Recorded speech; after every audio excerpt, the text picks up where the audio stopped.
Let's make this ginger and milk chocolate truffle with 3 different types of coatings. Hi, I'm Chef Kyle from Kyle's Creations, here to make simple and healthy recipes for everyday living. If you're new here and you love desserts, especially chocolate truffles, hit that subscribe button and ding that notification bell so you can get all my latest recipes. Stay till the end.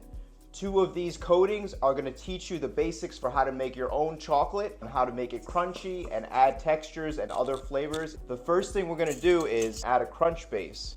So I have cornflakes here. We're not making breakfast. I'm going to take my cornflakes. You could use any other type of cereal, and you could take a rolling pin or even just use your hands, have a blast, and get hands-on. Crushed cornflakes are now going in.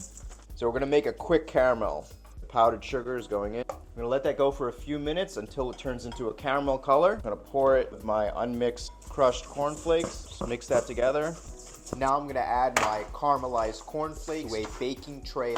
I'm gonna let this cool in the fridge so it'll be much faster. Okay, now we're gonna make the ganache for the ginger milk chocolate truffles. I'm using milk chocolate, and since I tested this recipe, I have to substitute with a little bit of bittersweet chocolate. Just give it a rough chop. So chopping the chocolate is going to allow it to melt easily so we can mix this together. I'm going to set that aside. All right, I have some heavy cream right here. We're just going to pour that in. Okay, we're going to bring that just before it boils. Okay, I'm going to take a little bit of ginger, just remove the skin. Now I'm going to infuse it. I'm going to add some salt to that. Vanilla extract. The coffee powder is going in. Ground cinnamon is going to be nice. Some fresh ginger, just gonna grate that. Actually, what we could do, we just drop that in. So cover it now, infuse it, and then shut off the heat. Let that infuse for 5 minutes. Guys, come take a look. I can smell everything, it's fully infused. Strain it. We want just the liquid, that's the gold. Okay, if it is cooled down too much, I'm gonna put it over this double boiler, back to a workable consistency with that deliciously flavored heavy cream. And whenever you're working with chocolate, make sure that you don't get any water anywhere near the chocolate. So now it's gonna go in my heat-proof bowl. Just pour it all in. So now we're gonna let this cool off, and we're gonna chill it in the fridge or freezer for about 2 hours until it's firm. To keep that cold, and right now we're gonna tackle the cornflakes crunch. You have to first put this on. Now I'm gonna feed it. Just wanna do it a little bit at a time. So let's get started with the chocolate. So I have 2 dark chocolate bars, about 70% cacao grams, and we need 160 grams. We're gonna separate this into thirds. So I need 120 grams, which is the amount we're gonna start melting. I'll give you guys the measurements in teaspoons, tablespoons, and cup. Tempered chocolate right now, this is the basis for making any type of chocolate. Chocolate bars, if you're making chocolate bonbons. So the cocoa butter forms crystallized structures that allows it to have a nice snap and a glossy finish. So I'm gonna take the 120 grams of the dark chocolate here that I have, and we're just gonna chop it up. The milk chocolate truffle ganache is gonna be the gooey center for this, and the outside is gonna be the coating that's gonna form a shell. This is dark chocolate. We have to get this temperature about 122 degrees Fahrenheit. So I will include any information about the ingredients and seasonings that I'm using, such as ginger, more information about chocolate. So I'm teaching you guys how to bring the chocolate factory to your house. Okay, so about 122, I'm gonna take it off.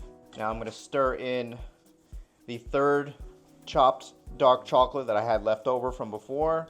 We wanna cool this chocolate now to 84 degrees Fahrenheit. Okay, it's 84 degrees. The first temperature was to melt the chocolate. The second temperature was to seed the chocolate, and the third temperature is to make this working chocolate so that we can use it and it just doesn't set up on me. So we're gonna warm it back up. Now I'm gonna take some and mix it with my crunch base. Get all that dark chocolate goodness in there. So guys, let me know in the comment section, what's your favorite chocolate dessert? I'll make it next. Okay, now we're gonna scoop them out. So I like to use this measurement.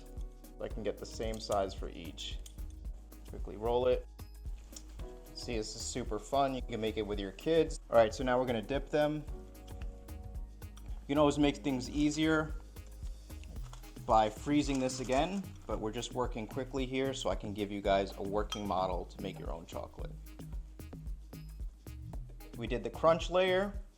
Now we're going to do the smooth layer.